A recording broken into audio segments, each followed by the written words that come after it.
Assalomu alaykum qo'zi qo'chqor ishqibozlari. 2025-yil barra qo'zlaridan 4 dona qo'chqor, 2 dona sog'liq qo'ylarimiz keldi. Hazrati Umar kanaliga obuna bo'lib qolsa, like bosib bitta podpiska qilib yuborasizlar.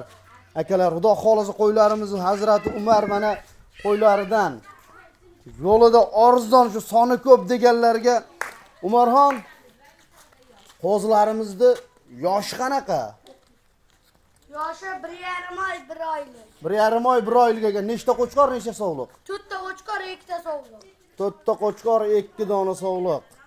Xo'p, dastopkalarigacha? Toshkentgacha. Toshkentgacha.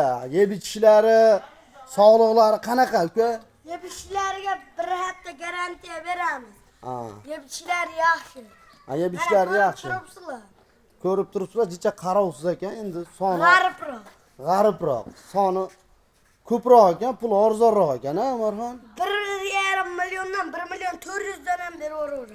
Yo'q, qo'lda bering, 1 million 400, 1,5 million emas. 1 million 300 ming so'mdan dastopkasi qaygacha? Toshkentgacha. 1 million 300 ming so'mdan dastopkasi Toshkentgacha ekan. Akalar, bir savdoga Umarxon mana javob beradi 1 million 300 dan, ha, Umarxon? 1 million 300 dan ketdi. Baraka, mana ketdi akalar.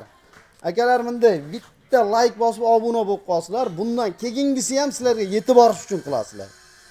Xudo xolasa keyin qo'y olmoqchi bo'lsanglar, qachondir mana arzon qo'zilardan qora qo'zi, misol chiroyli qo'chqorchi sog'liqchalar yetib boradi, xudo xolasa. Podpiska, like bosib qo'ysalaringiz. Yana bir bunga qanaqa qarash kerak, hammani istaladi. So'rasalaring tagiga yozsalaring kommentariyaga o'qib javobini berib qo'yamiz, xudo xolasa. Qo'ylar sababi bo'y qo'yam onadan keyin jicha oziydi. Keyin semirishga yuradi. Bular shu onadan ajragan qo'ylar. Xudo xolasa qo'y qolaman deganlarga 4 ta qo'chqor, 2 dona sog'liq ekan. Like bosib podpiska berib qo'yasizlar.